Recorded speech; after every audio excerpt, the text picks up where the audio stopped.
வேற யாரும் இல்ல, நம்ம உரங்காம்பட்டி ராவணனை பத்தி தான்.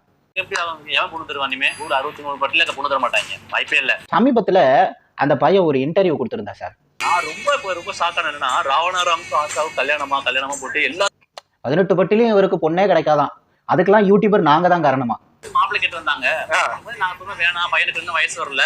எவ்வளவு கொழுப்பு பாத்தீங்களா? இப்போ நம்மளே போய் பொண்ணு கேட்டா கூட அதே பொண்ணு பாத்துருக்காரு எல்லா என்னமோ ஊர்ல ஒண்ணுமே இல்லாததை நாங்க தான் ஊதி பெருசாக்கிட்டோமா. உண்மையாவே அவங்க ஃபேமிலி ரொம்ப சைலண்ட் தான். பார்த்ததே 2 டைம் தான்.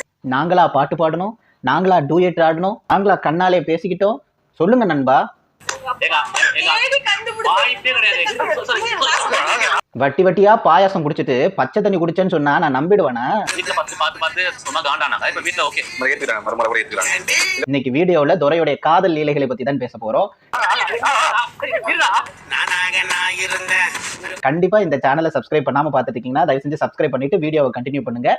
ராவணா, இன்னைக்கு உனக்கு நான் தான் யமன்.